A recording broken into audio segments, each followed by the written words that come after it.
Teacher, philosopher, economist, jurist and royal adviser, ये सारे के सारे गुण थे आचार्य चाणक्य में। और वो चाणक्य ही थे जिनके रहते सिकंदर ने पूरी दुनिया तो जीत ली, लेकिन भारत में आचार्य चाणक्य और चंद्रगुप्त की सेना से वो कभी न जीत सका। आचार्य चाणक्य किसी भी व्यक्ति का चेहरा देखकर ये पता लगा लेते थे कि वो क्या सोच रहा है। आचार्य चाणक्य ने अपनी लाइफ में कुछ किताबें लिखी, जिनमें से एक किताब है चाणक्य नीति। और ये किताब हर उस व्यक्ति के लिए पढ़ना बहुत ज़रूरी है जो कि अपनी लाइफ में कुछ बड़ा करना चाहता है, क्योंकि चाणक्य ने अपनी लाइफ में बहुत बड़े बड़े काम किए और इस दौरान उन्होंने जो भी सीखा उसको उन्होंने चाणक्य नीति में लिखा। इसलिए किसी भी व्यक्ति के लिए जो कि सक्सेसफुल होना चाहता है, ये किताब पढ़ना बहुत ही ज़्यादा ज़रूरी है। और क्योंकि आजकल लोगों के पास बुक्स पढ़ने का टाइम नहीं होता, इसलिए हम चाणक्य नीति की ऑडियो बुक फॉर्म में आपके सामने प्रेजेंट कर रहे हैं। तो सुनिए और सीखिए। चाणक्य नीति चैप्टर 1। तीनों लोकों के स्वामी सर्वशक्तिमान भगवान विष्णु को नमन करते हुए मैं एक राज्य के लिए नीति के सिद्धांतों को कहता हूँ। मैं यह सूत्र अनेक शास्त्रों का आधार लेकर कह रहा हूँ। जो व्यक्ति शास्त्रों के सूत्रों का अभ्यास करके ज्ञान ग्रहण करेगा, उसे अत्यंत वैभवशाली कर्तव्य के सिद्धांत ज्ञात होंगे। उसे इस बात का पता चलेगा कि किन बातों का अनुसरण करना चाहिए और किन का नहीं। उसे अच्छाई और बुराई का भी ज्ञात होगा और अंततः उसे सर्वोत्तम का भी ज्ञान होगा। इसलिए लोगों का भला करने के लिए मैं उन बातों को कहूँगा जिनसे लोग सभी चीजों को सही परिप्रेक्ष्य में देखेंगे।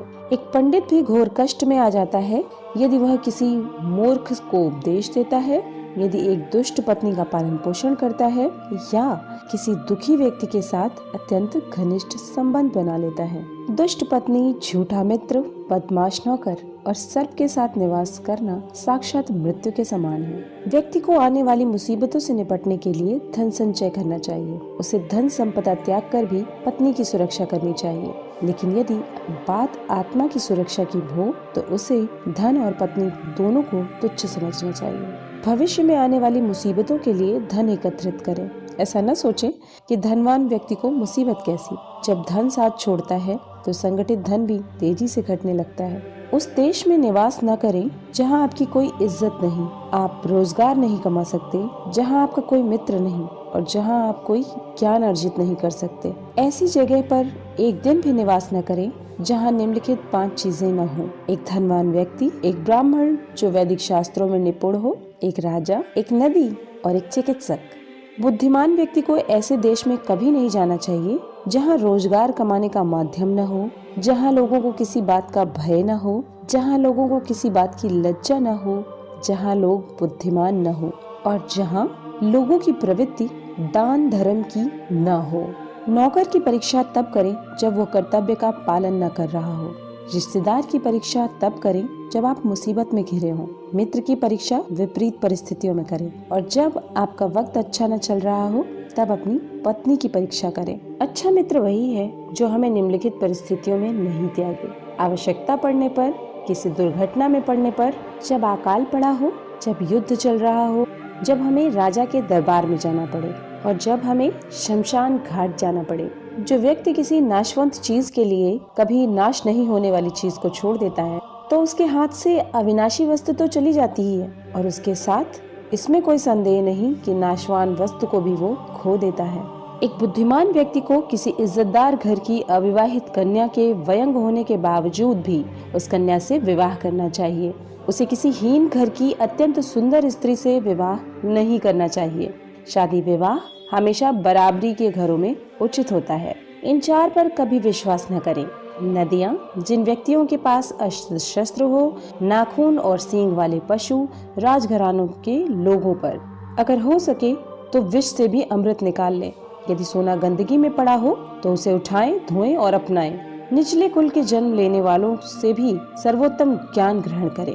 उसी तरह यदि कोई बदनाम घर की कन्या भी महान गुणों से संघनन है और आपको कोई सीख देती है तो उसे ग्रहण करें। महिलाओं में पुरुषों की अपेक्षा भूख 2 गुना, लज्जा 4 गुना, साहस 6 गुना और काम 8 गुना। चाणक्य नीति अध्याय 2।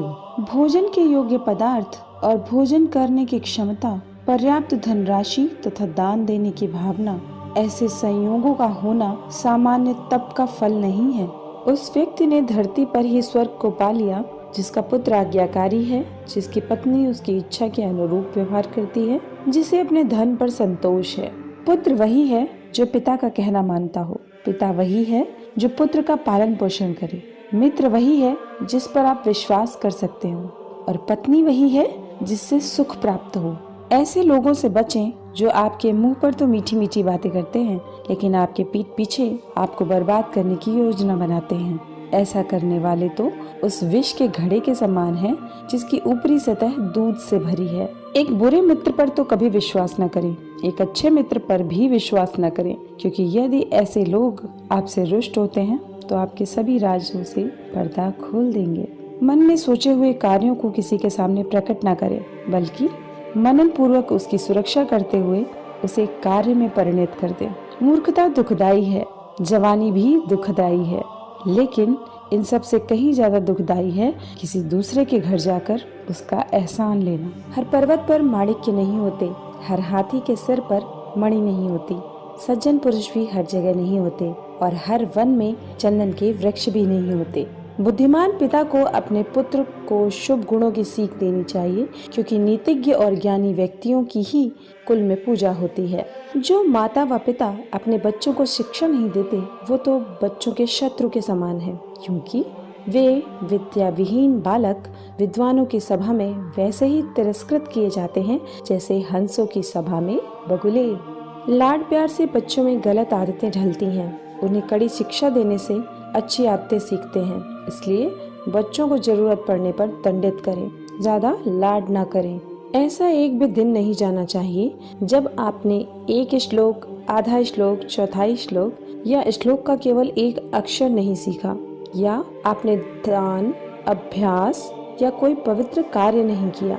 पत्नी का वियोग होना, अपने ही लोगों से बेइज्जत होना, बचा हुआ ऋण, दुष्ट राजा की सेवा करना, गरीबी एवं दरिद्रों की सभा, ये 6 बातें शरीर को बिना अग्नि के ही जला देती हैं। नदी के किनारे वाले वृक्ष, दूसरे व्यक्तियों के घर में जाने अथवा रहने वाली स्त्री एवं बिना मंत्रियों का राजा, ये सब निश्चय ही शीघ्र नष्ट हो जाते हैं।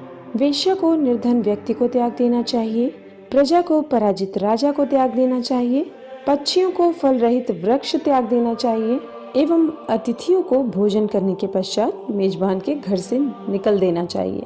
ब्राह्मण दक्षिणा मिलने के पश्चात अपने यजमानों को छोड़ देते हैं, विद्वान विद्या प्राप्ति के बाद गुरु को छोड़ देते हैं, और पशु जले हुए वन को त्याग देते हैं। जो व्यक्ति दुराचारी, कुदृष्टि वाले एवं बुरे स्थानों पर रहने वाले मनुष्य के साथ मित्रता करता है, वो शीघ्र ही नष्ट हो जाता है। प्रेम और मित्रता बराबर वालों में अच्छी लगती है। राजा के यहाँ नौकरी करने वाले को ही सम्मान मिलता है। व्यवसायों में वाणिज्य सबसे अच्छा है एवं उत्तम गुणों वाली स्त्री अपने घर में सुरक्षित रहती है। चाणक्य नीति अध्याय 3। इस दुनिया में ऐसा किसका घर है जिस पर कोई कलंक नहीं? वो कौन है जो रोग और दुख से मुक्त है? सुख सदा किसको रहता है? मनुष्य के कुल की ख्याति उसके आचरण से होती है, मनुष्य के बोलचाल से उसके देश की ख्याति बढ़ती है। मान सम्मान उसके प्रेम को बढ़ाता है एवं उसके शरीर का गठन उसके भोजन से बढ़ता है। लड़की का ब्याह अच्छे खानदान में करना चाहिए, पुत्र को अच्छी शिक्षा देनी चाहिए, शत्रु को आपत्ति और कष्टों में डालना चाहिए एवं मित्र को धर्म कर्म में लगाना चाहिए। एक दुर्जन और सर्प में ये अंतर है कि सांप तभी डसेगा जब उसकी जान को खतरा हो, लेकिन दुर्जन पग पग पर हानि पहुंचाने की कोशिश करेगा। राजा लोग अपने आसपास अच्छे कुल के लोगों को इसलिए रखते हैं क्योंकि ऐसे लोग न आरंभ में, न बीच में और न ही अंत में साथ छोड़कर जाते हैं। जब प्रलय का समय आता है तो समुद्र भी अपनी मर्यादा छोड़कर किनारों को छोड़ अथवा तोड़ जाते हैं, लेकिन सज्जन पुरुष प्रलय के समान भयंकर आपत्ति एवं विपत्ति में भी अपनी मर्यादा नहीं बदलते। मूर्खों के साथ मित्रता नहीं रखनी चाहिए, उन्हें त्याग देना ही उचित है, क्योंकि प्रत्यक्ष रूप से वे 2 पैरों वाले पशु के समान हैं, जो अपने धारदार वचनों से वैसे ही हृदय को छलनी करता है जैसे अदृश्य कांटा शरीर में घुसकर छलनी करता है। रूप और यौवन से संपन्न तथा कुलीन परिवार में जन्म लेने पर भी विद्याहीन पुरुष पलाश के फूलों के समान है, जो सुंदर तो है लेकिन खुशबू रहित है। कोयल की सुंदरता उसके गायन में है। एक स्त्री की सुंदरता उसके अपने परिवार के प्रति समर्पण में है। एक खूबसूरत आदमी की सुंदरता उसके ज्ञान में है तथा एक तपस्वी की सुंदरता उसकी क्षमाशीलता में है। कुल की रक्षा के लिए एक सदस्य का बलिदान दें, गांव की रक्षा के लिए एक कुल का बलिदान दें, देश की रक्षा के लिए एक गांव का बलिदान दें, आत्मा की रक्षा के लिए देश का बलिदान दें।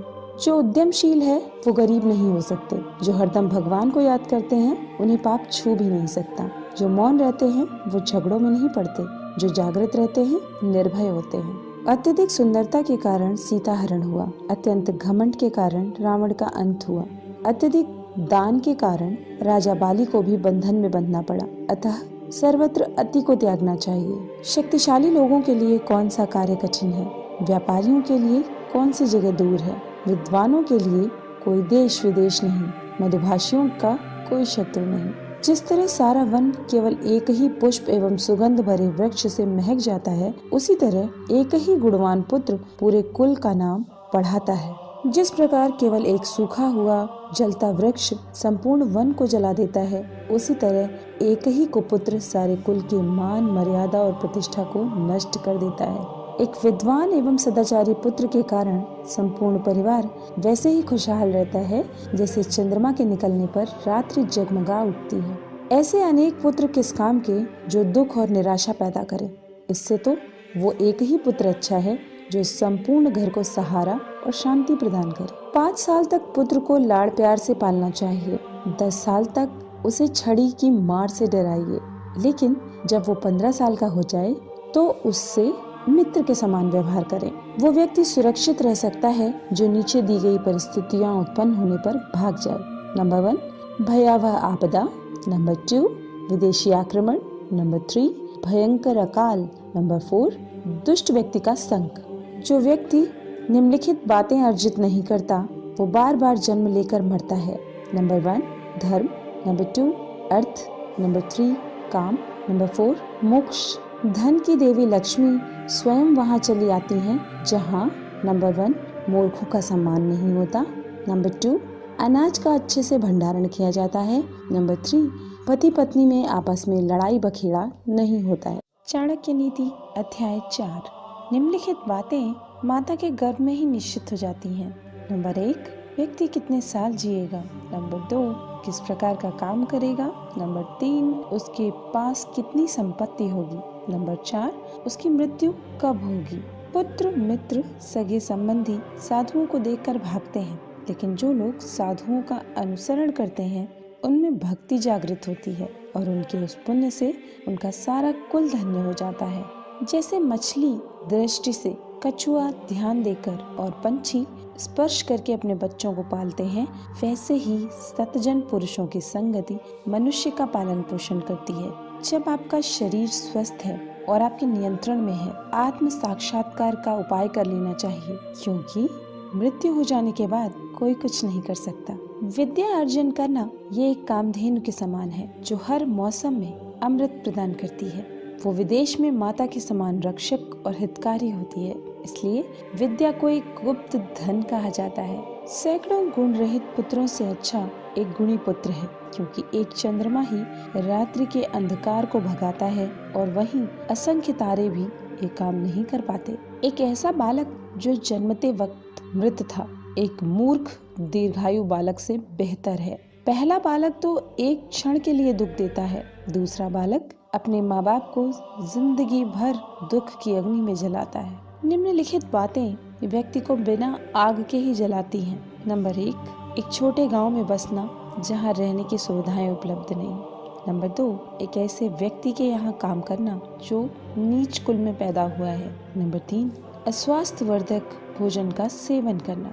नंबर 4 जिसकी पत्नी हरदम गुस्से में होती है। नंबर 5 जिसको मूर्ख पुत्र है। नंबर 6 जिसकी पुत्री विधवा हो गई हो। वो गाय किस काम की जो न दूध देती है और न बच्चे को जन्म देती है। उसी प्रकार उस बच्चे का जन्म भी किस काम का जो न ही विद्वान हुआ और न ही भगवान का भक्त हुआ। जब व्यक्ति जीवन के दुख से झुलसता है तो उसे निम्नलिखित ही सहारा देते हैं: पुत्र और पुत्री, पत्नी, भगवान के भक्त। ये बातें एक ही बार होनी चाहिए। नंबर 1 राजा का बोलना। नंबर 2, विद्वान व्यक्ति का बोलना।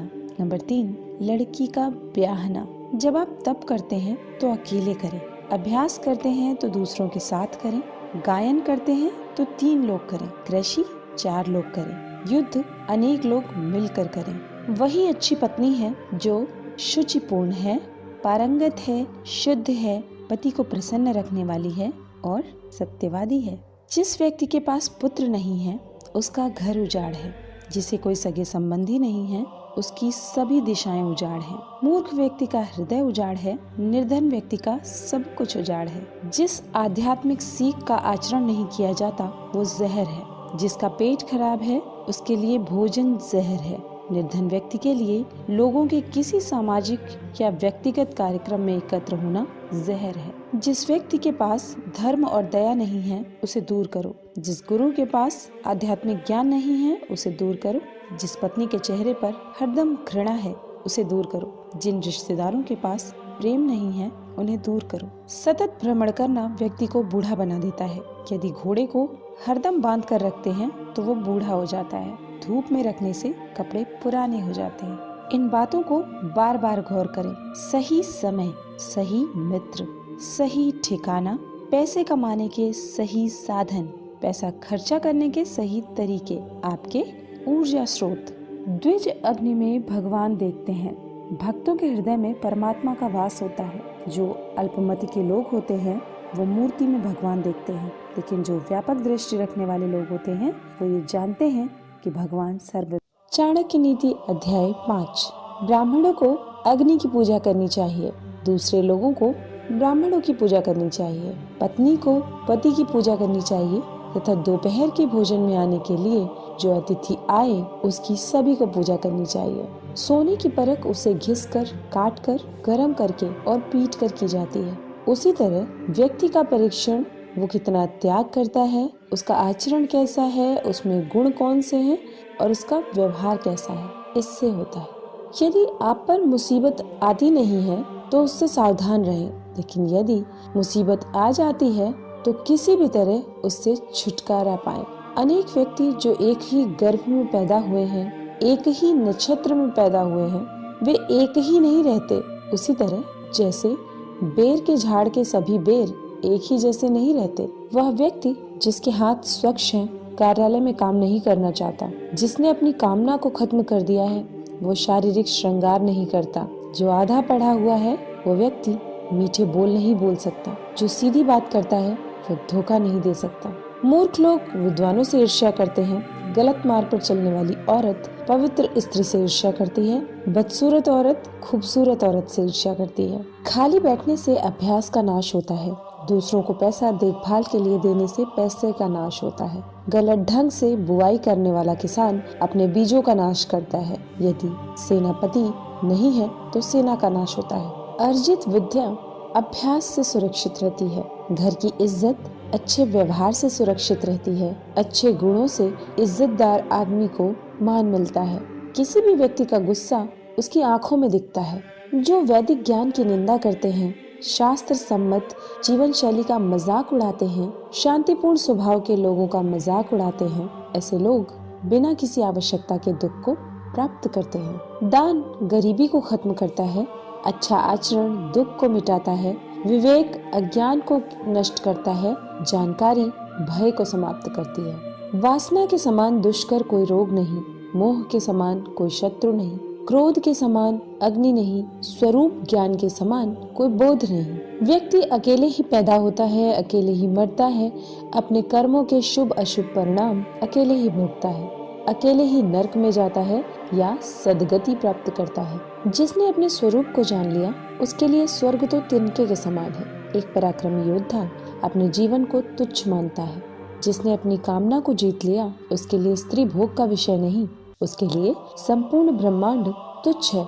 जिसके मन में कोई आसक्ति नहीं। जब आप सफर पर जाते हो तो विद्या अर्जन ही आपका मित्र है। घर में पत्नी मित्र है, बीमार होने पर दवा मित्र है। अर्जित पुण्य मृत्यु के बाद एकमात्र मित्र है। समुद्र में होने वाली वर्षा व्यर्थ है। जिसका पेट भरा हुआ है उसके लिए अन्न व्यर्थ है। पैसे वाले आदमी के लिए भेंट वस्तु का कोई अर्थ नहीं। दिन के समय जलता दिया व्यर्थ है। निर्धन को धन की कामना, पशु को वाणी की कामना, लोगों को स्वर्ग की कामना, देव लोगों को मुक्ति की कामना। सत्य की शक्ति ही इस दुनिया को धारण करती है। सत्य की शक्ति से ही सूर्य प्रकाशमान है, हवाएं चलती हैं। सही में सब कुछ सत्य पर ही आश्रित है। लक्ष्मी जो संपत्ति की देवता है वो चंचला है। हमारी श्वास भी चंचला है। हम कितना जिएंगे इसका कोई ठिकाना नहीं। हम कहाँ रहेंगे ये भी पक्का नहीं। कोई बात यहाँ पर यदि पक्की है तो वो ये कि हमारा अर्जित पुण्य कितना है। आदमियों में नाई सबसे धूर्त है, कौवा पक्षियों में सबसे धूर्त है, लोमड़ी प्राणियों में सबसे धूर्त है, औरतों में लंपट औरत सबसे धूर्त है। ये सब आपके पिता हैं। नंबर 1 जिसने आपको जन्म दिया है। नंबर 2 जिसने आपका यज्ञोपवीत संस्कार किया है।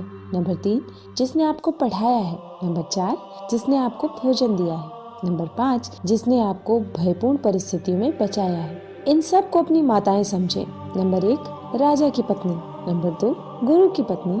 नंबर 3 मित्र की पत्नी। नंबर 4 पत्नी की माँ। नंबर 5 आपकी माँ। चाणक्य नीति अध्याय 6। श्रवण करने से धर्म का ज्ञान होता है, द्वेष दूर होते हैं, ज्ञान की प्राप्ति होती है और माया की आसक्ति से मुक्ति होती है। पक्षियों में कौवा नीच है, पशुओं में कुत्ता नीच है।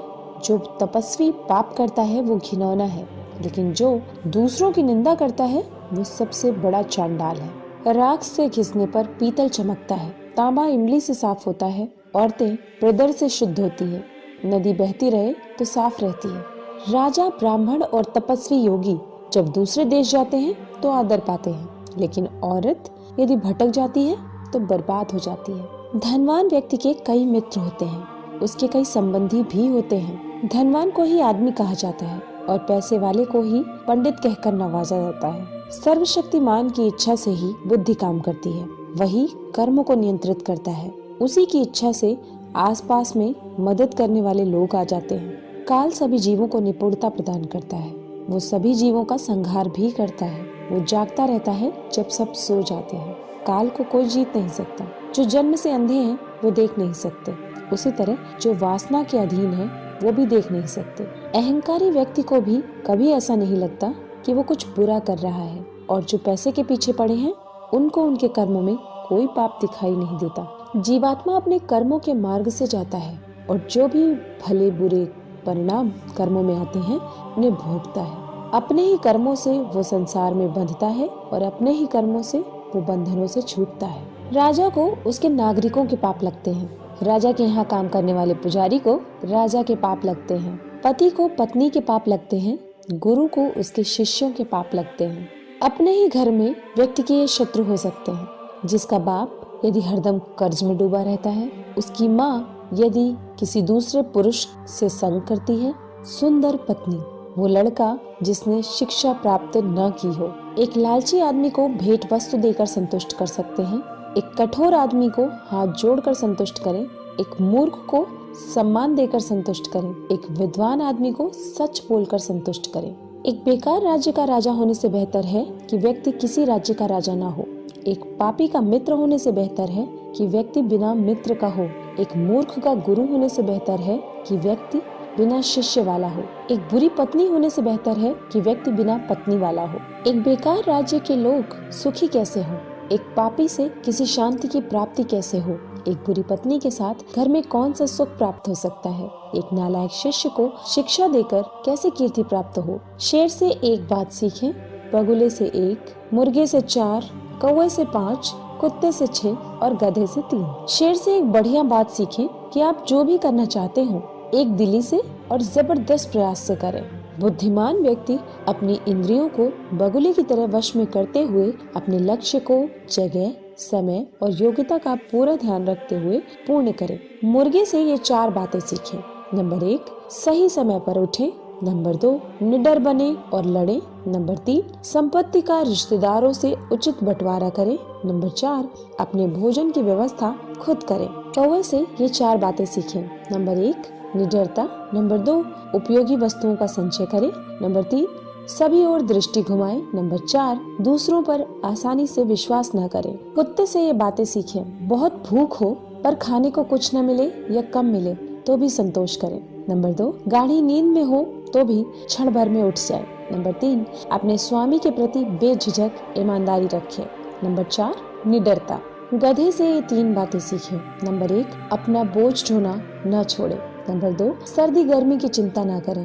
नंबर 3, सदा संतुष्ट रहें। जो व्यक्ति इन 20 गुणों पर अमल करेगा, वो जो भी करेगा सफल होगा। चाणक्य नीति अध्याय 7। एक बुद्धिमान व्यक्ति को निम्नलिखित बातें किसी को नहीं बतानी चाहिए। नंबर 1, कि उसकी दौलत खो चुकी है। नंबर 2, उसे क्रोध आ गया है।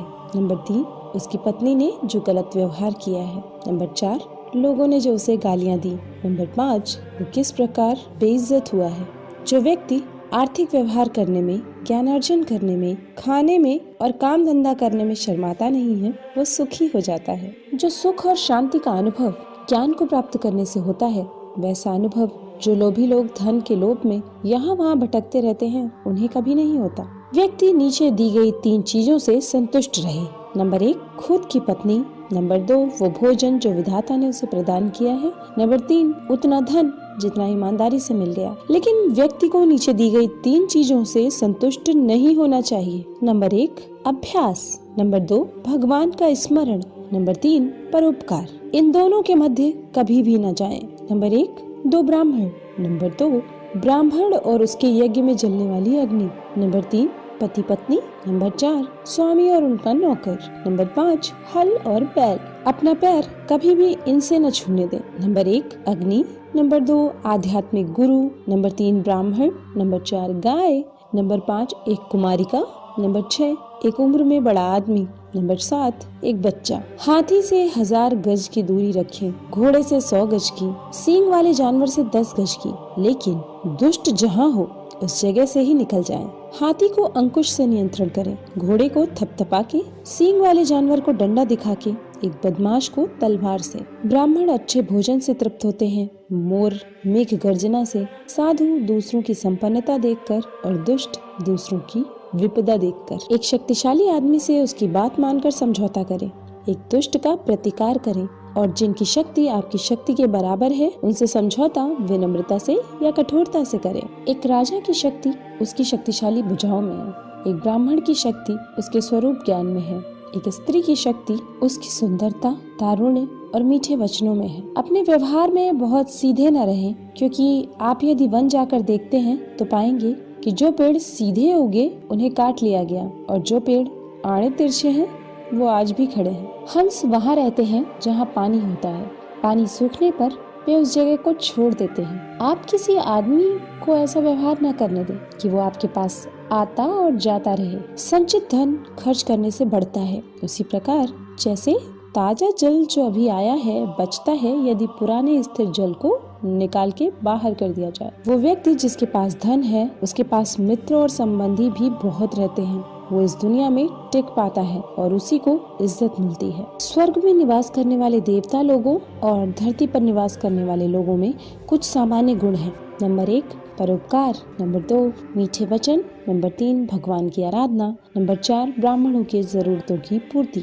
नर्क में निवास करने वाले और धरती पर निवास करने वालों में साम्यता। नंबर 1, अत्यधिक क्रोध। नंबर 2, कठोर वचन। नंबर 3, अपने ही संबंधियों से शत्रुता। नंबर 4, नीच लोगों से मैत्री।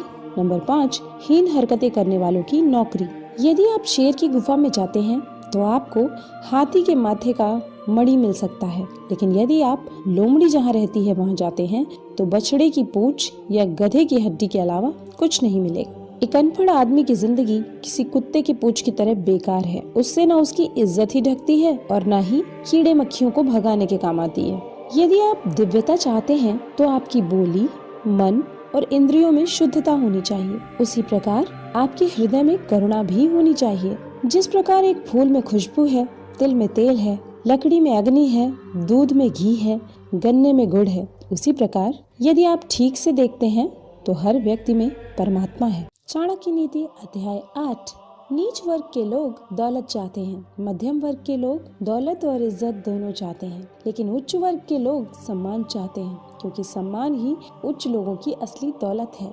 दीपक अंधेरे का भक्षण करता है, इसलिए काला धुआं बनता है। इसी प्रकार जिस प्रकार का अन्न आप खाते हैं, उसी प्रकार के हमारे विचार उत्पन्न होते हैं। हे विद्वान पुरुष, अपनी संपत्ति केवल पात्र को ही दें और दूसरों को कभी न दें। जो जल बादल को समुद्र देता है, वो बड़ा मीठा होता है। बादल वर्षा करके वो जल पृथ्वी के सभी चल अचल जीवों को दे देता है और फिर उसे समुद्र को लौटा देता है। शरीर पर मालिश करने के बाद, शमशान में चिता का धुआं शरीर पर आने के बाद, संभोग करने के बाद, दाढ़ी बनाने के बाद, जब तक आदमी नहा न ले, वो चांडाल रहता है। जल अपच की दवा है। जल चैतन्य निर्माण करता है। यदि उसे भोजन पच जाने के बाद पीते हैं, पानी को भोजन के बाद तुरंत पीना विष पीने के समान है। यदि ज्ञान को उपयोग में न लाया जाए तो वो खो जाता है। यदि आदमी अज्ञानी हो तो वो खो जाता है। सेनापति के बिना सेना खो जाती है, पति के बिना पत्नी खो जाती है। वो आदमी अभागा है जो अपने बुढ़ापे में पत्नी की मृत्यु देखता है। वो भी अभागा है जो अपनी संपदा संबंधियों को सौंप देता है। वो भी अभागा है जो खाने के लिए दूसरों पर निर्भर है। ये बातें बेकार है। वेद मंत्रों का उच्चारण करना, लेकिन निहित यज्ञ कर्मों को न करना। यज्ञ करना, लेकिन बाद में लोगों को दान देकर तृप्त न करना। पूर्णता तो भक्ति से होती है। भक्ति भी सभी सफलताओं का मूल है।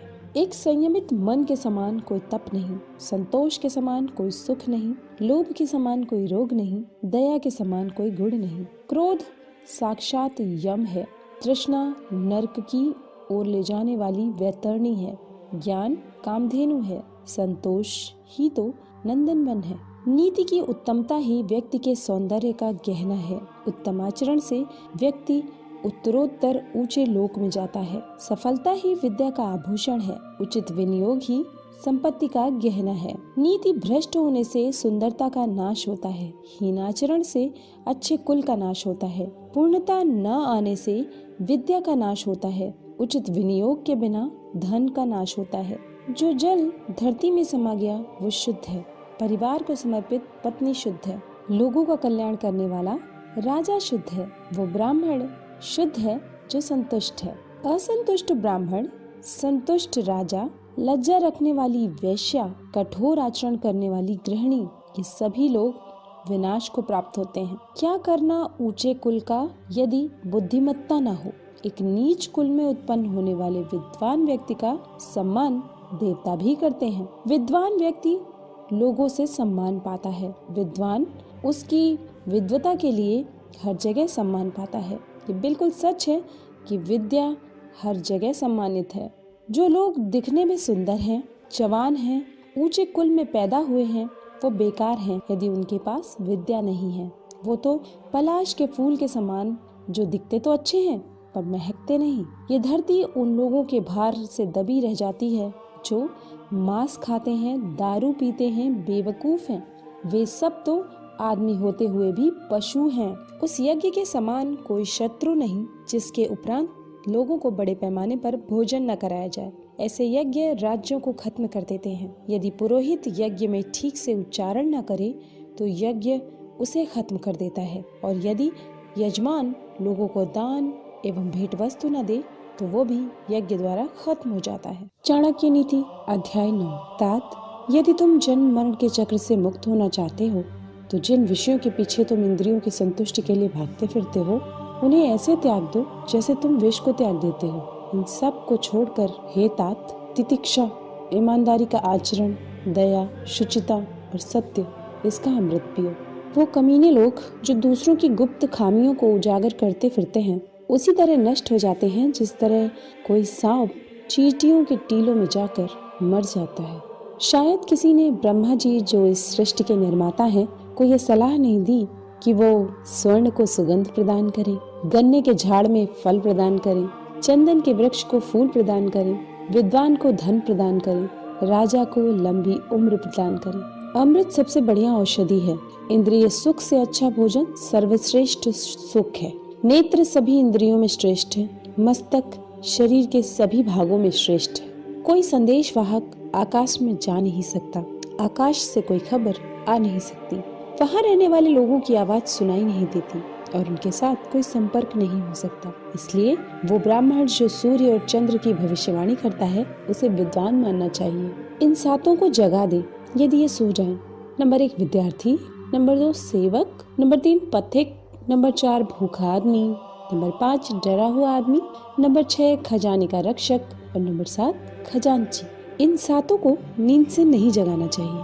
नंबर 1 सांप, नंबर 2 राजा, नंबर 3 बाघ, नंबर 4 डंक मारने वाला कीड़ा, नंबर 5 छोटा बच्चा, नंबर 6 दूसरों का कुत्ता और नंबर 7 मूर्ख। जिन्होंने वेदों का अध्ययन पैसा कमाने के लिए किया और जो नीच काम करने वाले लोगों का दिया हुआ अन्न खाते हैं, उनके पास कौन सी शक्ति हो सकती है? वो ऐसे भुजंगों के समान है जो दंश नहीं कर सकते, जिसके डांटने से सामने वाले के मन में डर पैदा नहीं होता और प्रसन्न होने के बाद वो सामने वाले को कुछ नहीं देता। वो ना किसी की रक्षा कर सकता है और ना किसी को नियंत्रित कर सकता है। ऐसा आदमी भला क्या कर सकता है? यदि नाग अपना फन खड़ा करे तो भले ही वो जहरीला ना हो तो भी उसका ये करना सामने वाले के मन में डर पैदा करने को पर्याप्त है। यहाँ ये बात कोई मायने नहीं रखती कि वो जहरीला है कि नहीं। सुबह उठकर दिन भर जो दांव आप लगाने वाले हैं उसके बारे में सोचें। दोपहर को अपनी माँ को याद करें, रात को चोरों को न भूलें।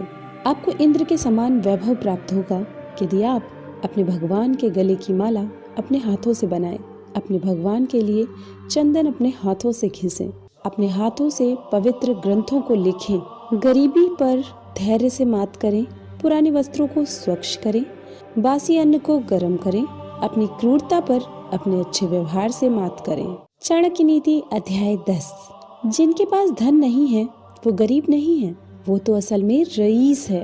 यदि उसके पास विद्या है लेकिन जिसके पास विद्या नहीं है वो तो सब प्रकार से निर्धन है। हम अपना हर कदम फूंक फूंक कर रखें, हम छना हुआ जल पिएं, हम वही बातें बोलें जो शास्त्र सम्मत हैं, हम वही काम करें जिसके बारे में हम सावधानी पूर्वक सोच चुके हैं।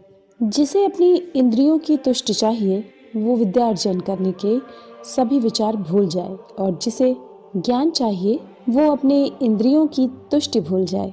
जो इंद्रिय विषयों में लगा है उसे ज्ञान कैसा, और जिसे ज्ञान है वो व्यर्थ की इंद्रिय तुष्टि में लगा रहे, ये संभव नहीं। वो क्या है जो कभी कल्पना में नहीं आ सकता?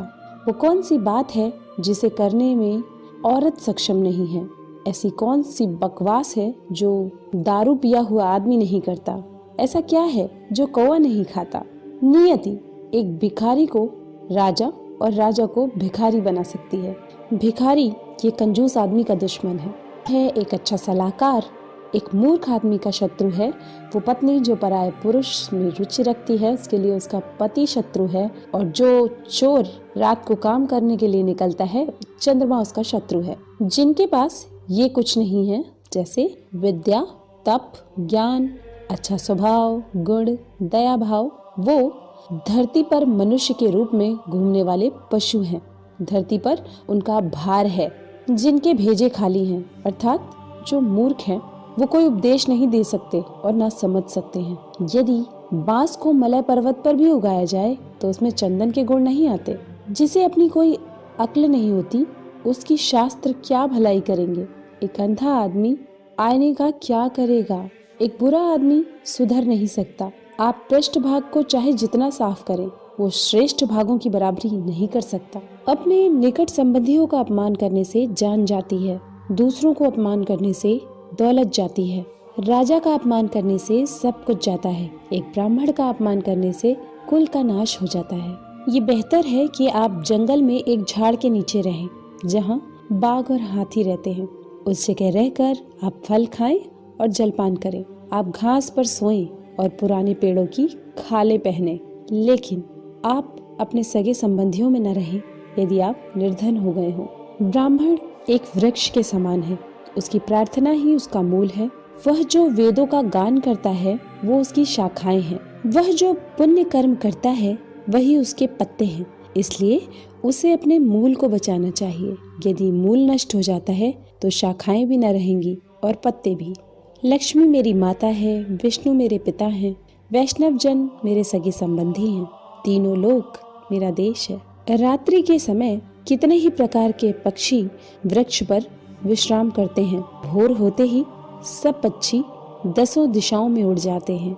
हम क्यों भला दुख करें यदि हमारे अपने हमें छोड़कर चले गए हैं? जिसके पास में विद्या है वो शक्तिशाली है। निर्बुद्ध पुरुष के पास क्या शक्ति हो सकती है?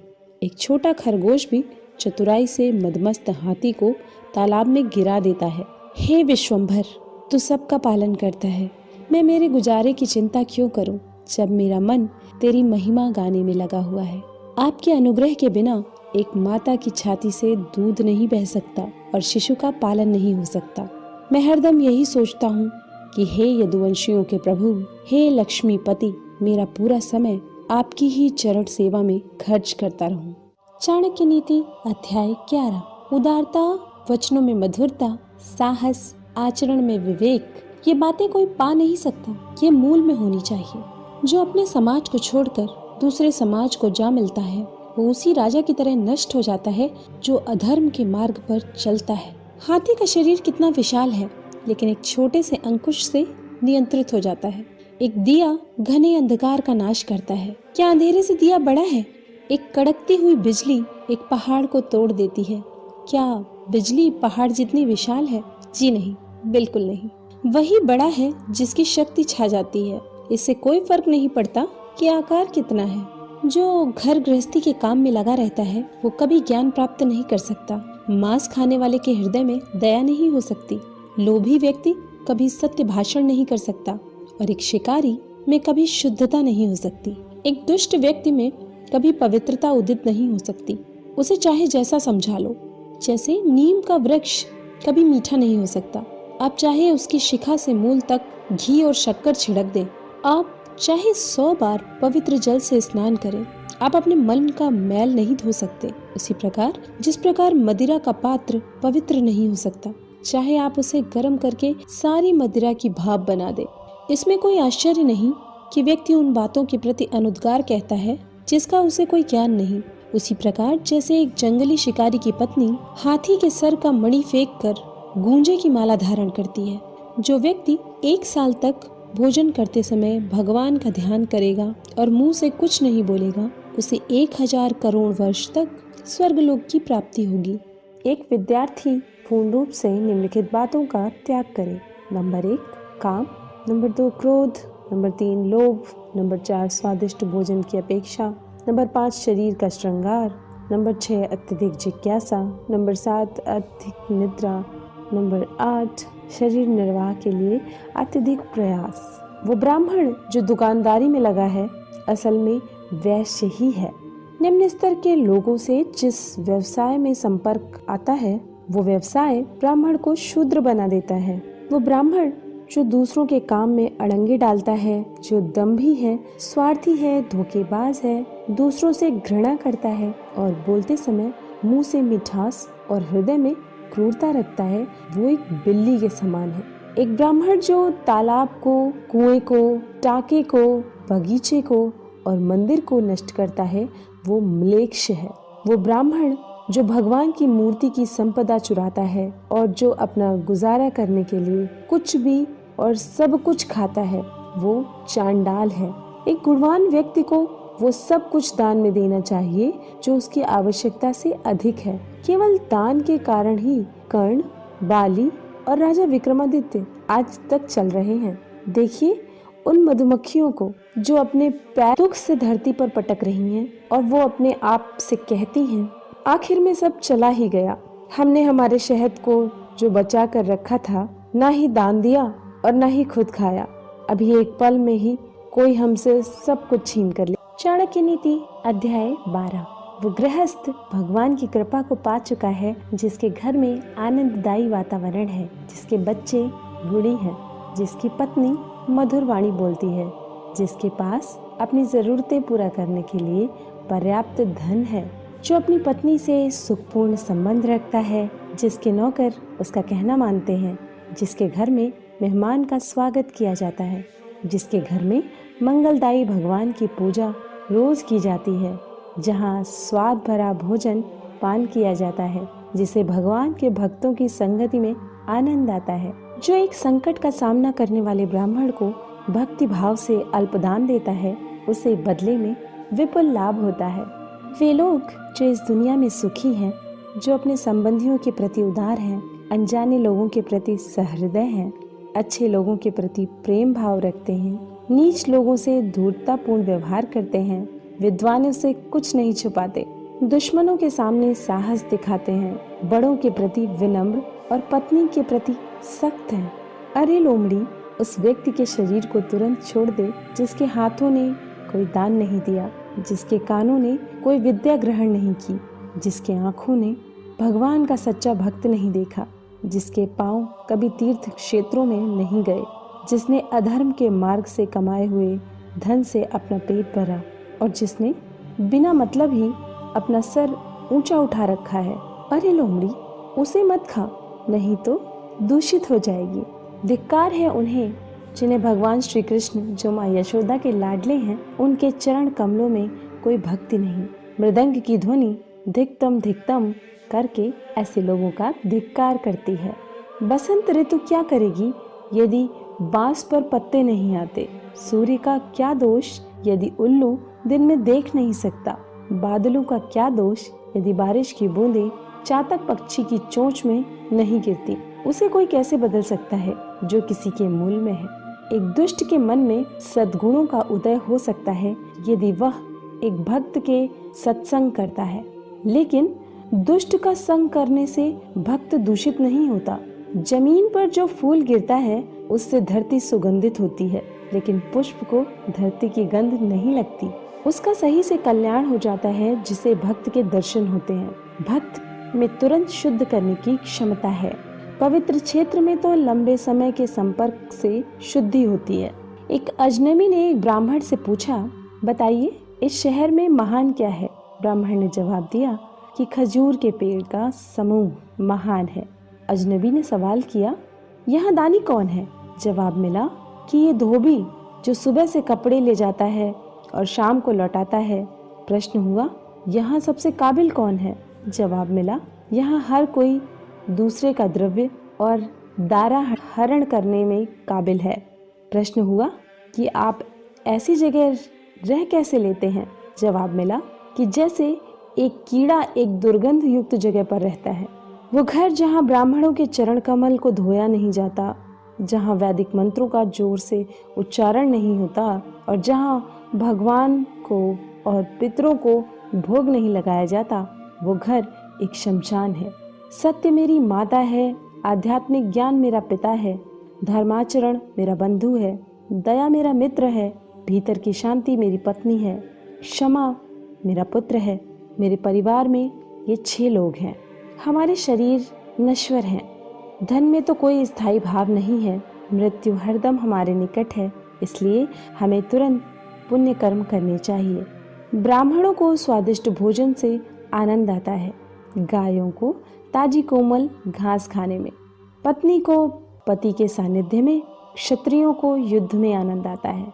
जो दूसरे की पत्नी को अपनी माता मानता है, दूसरे के धन को मिट्टी का ढेला, दूसरे के सुख दुख को अपने सुख दुख, उसी को सही दृष्टि प्राप्त होती है और वही विद्वान है।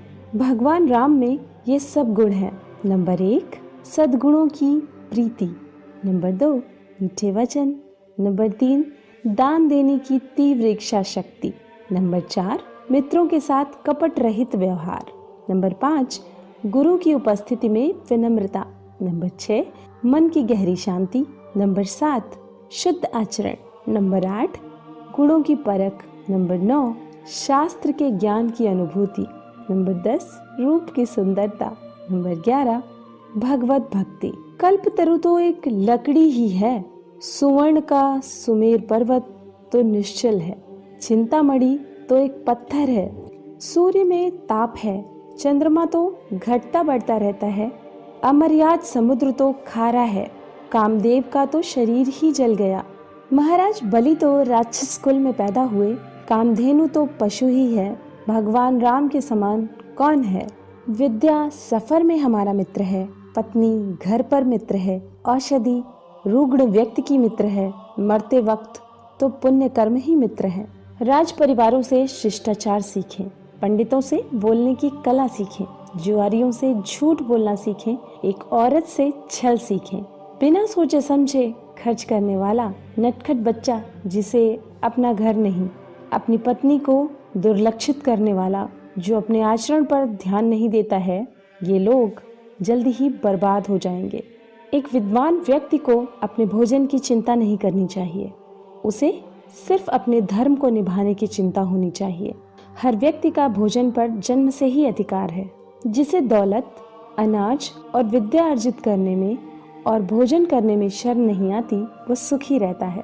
बूंद बूंद से सागर बनता है, इस तरह बूंद बूंद से ज्ञान, गुण और संपत्ति प्राप्त होते हैं। जो व्यक्ति अपने बुढ़ापे में भी मूर्ख है, वो सचमुच ही मूर्ख है। उसी प्रकार जिस प्रकार इंद्र वरुण का फल कितना भी पके मीठा नहीं होता। चाणक्य नीति अध्याय 13।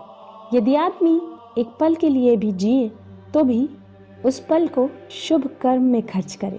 एक कल्प तक जी कर कोई लाभ नहीं। दोनों लोक, इस लोक और परलोक में तकलीफ होती है। हम उसके लिए न पछताएं जो बीत गया, हम भविष्य की चिंता भी न करें। विवेक बुद्धि रखने वाले लोग केवल वर्तमान में जीते हैं। यह देवताओं का, सज्जनों का और पालकों का स्वभाव है कि वे जल्दी प्रसन्न हो जाते हैं। निकट के और दूर के रिश्तेदार तब प्रसन्न होते हैं जब उनका आदर सम्मान किया जाए, उनके नहाने का, खाने पीने का प्रबंध किया जाए। पंडित जन उन्हें आध्यात्मिक संदेश का मौका दिया जाता है तो प्रसन्न होते हैं। जब बच्चा माँ के गर्भ में होता है तो ये 5 बातें तय हो जाती हैं। नंबर 1, कितनी लंबी उम्र होगी। नंबर 2, वो क्या करेगा। नंबर 3, कितना धन अर्जित करेगा। नंबर 4, कितना ज्ञान अर्जित करेगा। नंबर 5, मौत कब होगी। देखिए क्या आश्चर्य है, बड़े लोग अनोखी बातें करते हैं। वे पैसे को तो तिनके की तरह मामूली समझते हैं, लेकिन जब वे उसे प्राप्त करते हैं तो उसके भार से और विनम्र होकर झुक जाते हैं। जो व्यक्ति अपने घर के लोगों से बहुत आसक्ति रखता है, वो भय और दुख को पाता है। आसक्ति ही दुख का मूल है। जिसे सुखी होना है उसे आसक्ति छोड़नी पड़ेगी। जो भविष्य के लिए तैयार है और जो किसी भी परिस्थिति को चतुराई से निपटा सकता है, ये दोनों व्यक्ति सुखी हैं। लेकिन जो आदमी सिर्फ नसीब के सहारे चलता है, वो बर्बाद होता है। यदि राजा पुण्यात्मा है तो प्रजा भी वैसी ही होती है। यदि राजा पापी है तो प्रजा भी पापी होती है। यदि वो सामान्य है तो प्रजा सामान्य होती है। प्रजा के सामने राजा का उदाहरण होता है और वो उनका अनुसरण करती है। मेरी नज़रों में वो आदमी मृत है जो जीते ही धर्म का पालन नहीं करता, लेकिन जो धर्म पालन में अपने प्राण दे देता है, वो मरने के बाद भी बेशक लंबा जीता है। जिस व्यक्ति ने न कोई ज्ञान संपादन किया, न ही पैसा कमाया, मुक्ति के लिए जो आवश्यक है उसकी पूर्ति भी नहीं की, वो एक निहायत बेकार जिंदगी जीता है। जो नीच कुल होते हैं वे दूसरों की कीर्ति को देखकर जलते हैं। वो दूसरों के बारे में अपशब्द कहते हैं क्योंकि उनकी कुछ करने की औकात नहीं होती। यदि विषय बहुत प्रिय है तो वो बंधन में डालते हैं। विषय सुख की अनासक्ति से मुक्ति की और गति होती है। इसलिए मुक्ति या बंधन का मूल मन ही है। जो आत्म स्वरूप का बोध होने से खुद को शरीर नहीं मानता, वो हरदम समाधि में रहता है, भले ही उसका शरीर कहीं भी चला जाए। किसी को सब सुख प्राप्त हुए जिसकी कामना की, सब कुछ भगवान के हाथ में है। इसलिए हमें संतोष में जीना होगा। जिस प्रकार एक गाय का बछड़ा हजारों गायों में अपनी माँ के पीछे चलता है, उसी तरह कर्म आदमी के पीछे चलते हैं। जिसके काम करने में कोई व्यवस्था नहीं, उसे कोई सुख नहीं मिल सकता। लोगों के बीच या वन में, लोगों के मिलने से उसका हृदय जलता है और वन में तो कोई सुविधा होती ही नहीं। यदि आदमी उपकरण का सहारा ले तो गर्भ जल से पानी निकाल सकता है। उसी तरह यदि विद्यार्थी अपने गुरु की सेवा करे तो गुरु के पास जो ज्ञान निधि है वो उसे प्राप्त हो सकती है। हमें अपने कर्म का फल मिलता है हमारी बुद्धि पर। इसके पहले हमने जो कर्म किए हैं उसका निशान है। इसलिए जो विद्वान लोग हैं वो सोच विचार कर कर्म करते हैं। जिस व्यक्ति ने आपको आध्यात्मिक महत्ता का एक अक्षर भी पढ़ाया हो, उसकी पूजा करनी चाहिए। जब युग का अंत हो जाएगा तो मेरु पर्वत डिग जाएगा। जब कल्प का अंत होगा तो 7 समुद्र का पानी विचलित हो जाएगा। लेकिन साधु कभी भी अपने आध्यात्मिक मार्ग से नहीं डिगेगा। इस धरती पर अन्न, जल और मीठे वचन ये असली रत्न हैं। मूर्खों को लगता है पत्थर के टुकड़े रत्न हैं। चाणक्य नीति अध्याय 14। गरीबी, दुख और एक बंदी का जीवन, ये सब व्यक्ति के किए हुए पापों का ही फल है। आप दौलत, मित्र, पत्नी और राज्य गंवा कर वापस पा सकते हैं, लेकिन यदि आप अपनी काया गंवा देते हैं तो वापस नहीं मिलेगी। यदि हम बड़ी संख्या में एकत्र हो जाएं तो दुश्मन को हरा सकते हैं। उसी प्रकार जैसे घास के तिनके एक दूसरे के साथ रहने के कारण भारी वर्षा में भी क्षय नहीं होते, पानी पर तेल, एक कमीने आदमी को बताया हुआ राज, एक लायक व्यक्ति को दिया हुआ दान और एक बुद्धिमान व्यक्ति को पढ़ाया हुआ शास्त्रों का ज्ञान अपने स्वभाव के कारण तेजी से फैलते हैं। वो व्यक्ति क्यों मुक्ति को नहीं पाएगा जो निम्नलिखित परिस्थितियों में जो उसके मन की अवस्था होती है उसे कायम रखता है। जब वो धर्म के अनुदेश को सुनता है, जब वो शमशान घाट में होता है, जब वो बीमार होता है, वो व्यक्ति क्यों पूर्णता नहीं हासिल करेगा जो पश्चाताप में जो मन की अवस्था होती है उसी अवस्था को काम करते वक्त बनाए रखेगा। हमें अभिमान नहीं होना चाहिए जब हम ये बातें करते हैं। नंबर 1 परोपकार, नंबर 2 आत्मसंयम, नंबर 3 पराक्रम, नंबर 4 शास्त्र का ज्ञान हासिल करना, नंबर 5 विनम्रता, नंबर 6 नीतिमत्ता।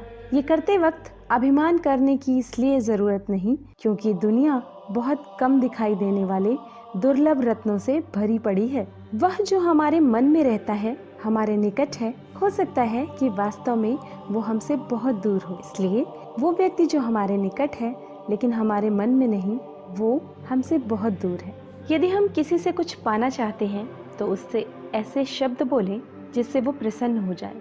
उसी प्रकार जैसे एक शिकारी मधुर गीत गाता है जब वो हिरन पर बाण चलाना चाहता है। जो व्यक्ति राजा से, अग्नि से, धर्मगुरु से और स्त्री से बहुत परिचय बढ़ाता है वो विनाश को प्राप्त होता है। जो व्यक्ति इनसे पूर्ण रूप से अलिप्त रहता है उसे अपना भला करने का कोई अवसर नहीं मिलता। इसलिए इनसे सुरक्षित अंतर रखकर संबंध रखना चाहिए। हम इनके साथ बहुत सावधानी से पेश आएं। नंबर 1 अग्नि, नंबर 2 पानी, नंबर 3 औरत, नंबर 4 मूर्ख, नंबर 5 सांप, नंबर 6 राज परिवार के सदस्य। जब जब हम इनके संपर्क में आते हैं, क्योंकि ये हमें एक झटके में मौत तक पहुंचा सकते हैं, वही व्यक्ति जीवित है जो गुणवान है और पुण्यवान है। लेकिन जिसके पास धर्म और गुण नहीं, उसे क्या शुभ कामना दी जा सकती है। यदि आप दुनिया को एक काम करके जीतना चाहते हैं तो इन 15 को अपने काबू में रखो, इन्हें इधर उधर भागने न दे। 5 इंद्रियों के विषय। नंबर 1 जो दिखाई देता है, 2 जो सुनाई देता है, 3 जिसकी गंध आती है, 4 जिसका स्वाद आता है, 5 जिसका स्पर्श होता है। 5 इंद्रिय। नंबर 1 आँख, नंबर 2 कान, नंबर 3 नाक, नंबर 4 जिह्वा, नंबर 5 त्वचा। 5 कामेंद्रियां। नंबर 1 हाथ, नंबर 2 पाँव, नंबर 3 मुंह, नंबर 4 ज्ञानेंद्रिय, नंबर 5 गुदा। वही पंडित है जो वही बात बोलता है जो प्रसंग के अनुरूप हो, अपनी शक्ति के अनुरूप दूसरों की प्रेम की से सेवा करता है, जिसे अपने क्रोध की मर्यादा का पता है। एक ही वस्तु देखने वालों की योग्यता के अनुरूप अलग अलग दिखती है, तब करने वाले को वस्तु में देखकर कोई कामना नहीं जागती। जो व्यक्ति बुद्धिमान है वो निम्नलिखित बातें किसी को न बताए। वो औषधि जो उसने बनाई है, जो अच्छा काम कर रही है, वो परोपकार जो उसने किया, उसके घर के झगड़े, उसकी पत्नी के साथ होने वाली व्यक्तिगत बातें, उसने जो ठीक से न पकाया हुआ खाना खाया, जो गालियां उसने सुनी। कोकिल तब तक मौन रहते हैं जब तक वो मीठा गाने की काबिलियत हासिल नहीं कर लेते और सबको आनंद नहीं पहुंचा सकते।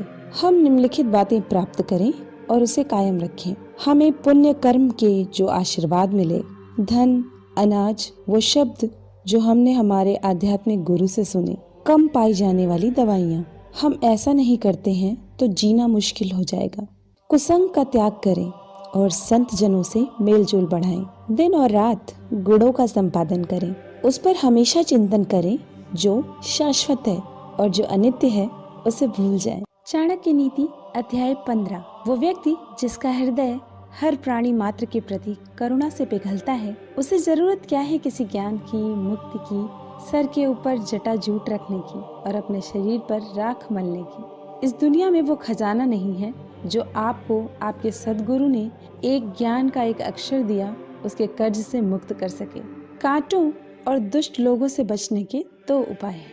पैरों में जूते पहनो और उन्हें इतना शर्मसार करो कि वो अपना सर उठा न सके और आपसे दूर रहे।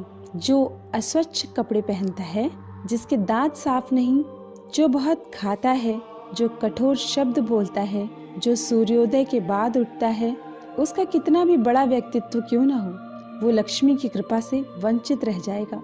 जब व्यक्ति दौलत खोता है तो उसके मित्र, पत्नी, नौकर, संबंधी उसे छोड़कर चले जाते हैं और जब वो दौलत वापस हासिल कर लेता है तो ये सब लौट आते हैं। इसलिए दौलत ही सबसे अच्छा रिश्तेदार है। पाप से कमाया हुआ पैसा 10 साल रह सकता है, 11वें साल में वो विलुप्त हो जाता है। एक महान आदमी जब कोई गलत काम करता है तो उसे कोई अच्छा नहीं कहता। एक नीच आदमी जब कोई अच्छा काम करता है तो उसका धिक्कार होता है। देखिए, अमृत पीना तो अच्छा है, लेकिन राहु की मौत अमृत पीने से ही हुई। विष पीना नुकसानदायी है, लेकिन भगवान शंकर ने जब विष का पान किया तो विष उनके गले का अलंकार हो गया। एक सच्चा भोजन वो है जो ब्राह्मण को देने के बाद शेष है। प्रेम वो सत्य है जो दूसरों को दिया जाता है। खुद से जो प्रेम होता है वो नहीं। वही बुद्धिमत्ता है जो पाप करने से रोकती है। वही दान है जो बिना दिखावे के किया जाता है। यदि आदमी को परख नहीं है तो वो अनमोल रत्नों को तो पैर की धूल में पड़ा हुआ रखता है और घास को सर पर धारण करता है। ऐसा करने से रत्नों का मूल्य कम नहीं होता और घास के तिनकों की महत्ता नहीं बढ़ती। जब विवेक बुद्धि वाला आदमी आता है तो हर चीज को उसकी जगह दिखाता है। शास्त्रों का ज्ञान अगाध है, वो कलाएं अनंत हैं जो हमें सीखनी चाहिए। हमारे पास समय थोड़ा है, जो सीखने के मौके हैं उसमें अनेक विघ्न आते हैं, इसलिए वही सीखें जो अत्यंत महत्वपूर्ण है। उसी प्रकार जैसे हंस पानी छोड़कर उससे मिला हुआ दूध पी लेता है, वो आदमी चांडाल है जो एक दूर से अचानक आए हुए थके अतिथि को आदर सत्कार दिए बिना रात्रि का भोजन खुद खाता है। एक व्यक्ति को चारों वेद और सभी धर्मशास्त्रों का ज्ञान है, लेकिन उसे यदि अपनी आत्मा की अनुभूति नहीं हुई तो वो उसी चमचे के समान है जिसने अनेक पकवानों को हिलाया लेकिन किसी का स्वाद नहीं चखा। वो लोग धन्य हैं, ऊंचे उठे हुए हैं, जिन्होंने संसार समुद्र को पार करते हुए एक सच्चे ब्राह्मण की शरण ली।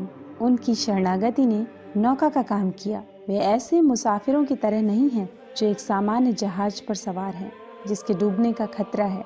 चंद्रमा जो अमृत से लबालब है और औषधियों के देवता माना जाता है, जो अमृत के समान अमर और दैदीप्यमान है, उसका क्या हर्ष होता है जब वो सूर्य के घर जाता है, अर्थात दिन में दिखाई देता है। तो क्या एक सामान्य आदमी दूसरों के घर जाकर लघुता को नहीं प्राप्त होगा?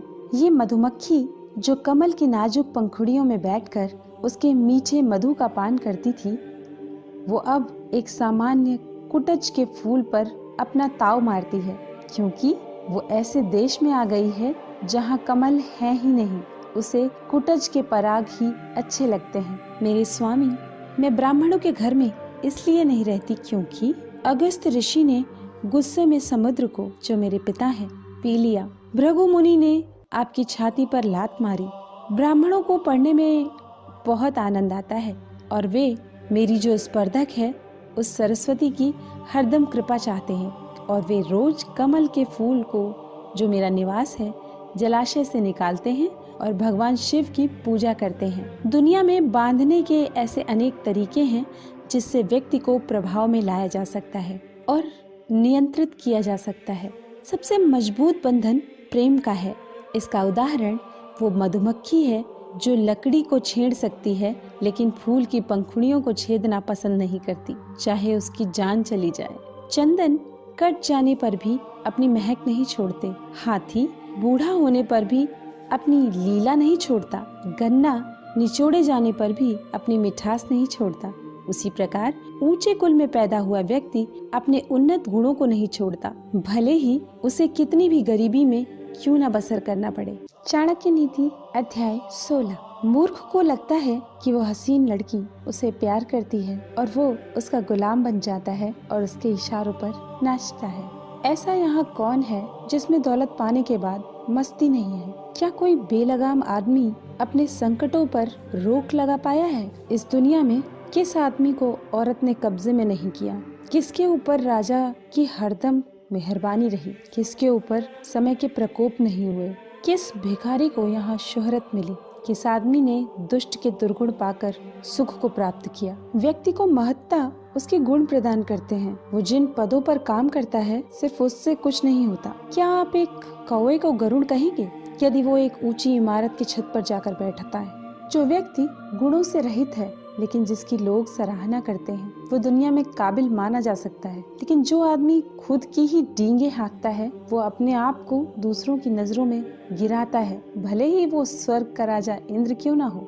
यदि एक विवेक संपन्न व्यक्ति अच्छे गुणों को परिचय देता है तो उसके गुणों की आभा को रत्न जैसी मान्यता मिलती है। एक ऐसा रत्न जो प्रज्वलित है और सोने के अलंकरण में मढ़ने पर और चमकता है। मुझे वो दौलत नहीं चाहिए जिसके लिए कठोर यातना सहनी पड़े या सदाचार का त्याग करना पड़े या अपने शत्रु की चापलूसी करनी पड़े। सभी परोपकार और तप तात्कालिक लाभ देते हैं, लेकिन सुपात्र को जो दान दिया जाता है और सभी जीवों को जो संरक्षण प्रदान किया जाता है उसका पुण्य कभी नष्ट नहीं होता। घास का तिनका हल्का है, कपास उससे भी हल्का है, भिखारी तो अनंत गुना हल्का है। फिर हवा का झोंका उसे उड़ा के क्यों नहीं ले जाता? क्योंकि वो डरता है कि कहीं वो भीख न मांग ले। बेइज्जत होकर जीने से अच्छा है कि मर जाएं। मरने में एक क्षण का दुख होता है, पर बेइज्जत होकर जीने में हर रोज दुख उठाना पड़ता है। सभी जीव मीठे वचनों से आनंदित होते हैं, इसलिए हम सबसे मीठे वचन कहें। मीठे वचन की कोई कमी नहीं है। इस दुनिया में वृक्ष को 2 मीठे फल लगे हैं, मधुर वचन और सत्संग।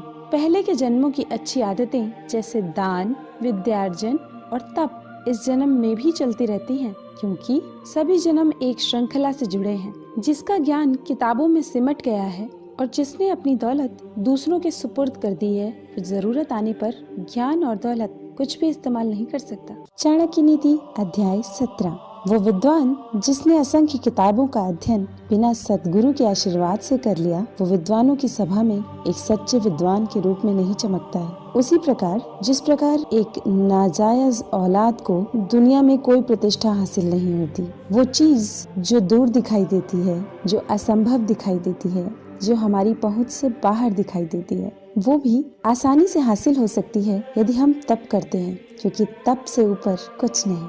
लोभ से बड़ा दुर्गुण क्या हो सकता है और निंदा से बड़ा पाप क्या है? जो सत्य में प्रस्थापित है उसे तप करने की क्या जरूरत है? जिसका हृदय शुद्ध है उसे तीर्थ यात्रा की क्या जरूरत है? यदि स्वभाव अच्छा है तो और किस गुण की जरूरत है? यदि कीर्ति है तो अलंकार की क्या जरूरत है? समुद्र भी सभी रत्नों का भंडार है। वो शंख का पिता है, देवी लक्ष्मी शंख की बहन है। इससे ये बात सिद्ध होती है कि उसी को मिलेगा जिसने पहले दिया है। जब आदमी में शक्ति नहीं रह जाती तो वो साधु हो जाता है। जिसके पास दौलत नहीं होती वो ब्रह्मचारी बन जाता है। रुग्ण भगवान का भक्त हो जाता है। जब औरत बूढ़ी हो जाती है तो पति के प्रति समर्पित हो जाती है। सांप के दंश में विष होता है, कीड़े के मुंह में विष होता है, बिच्छू के डंक में विष होता है, लेकिन दुष्ट व्यक्ति तो पूर्ण रूप से विष से भरा होता है। जो स्त्री अपने पति की सम्मति के बिना व्रत रखती है और उपवास करती है, वो उसकी आयु घटाती है और खुद नरक में जाती है। स्त्री दान देकर, उपवास रखकर और पवित्र जल का पान करके पावन नहीं हो सकती। वो पति के चरणों को धोने से और ऐसे जल का पान करने से शुद्ध हो जाती है। एक हाथ की शोभा गहनों से नहीं, दान देने से है। चंदन का लेप लगाने से नहीं, जल से नहाने से निर्मलता आती है। एक व्यक्ति भोजन खिलाने से नहीं, सम्मान देने से संतुष्ट होता है। मुक्ति खुद को सजाने से नहीं होती, आध्यात्मिक ज्ञान को जगाने से होती है। जिसमें सभी जीवों के प्रति परोपकार की भावना है, वो सभी संकटों पर मात करता है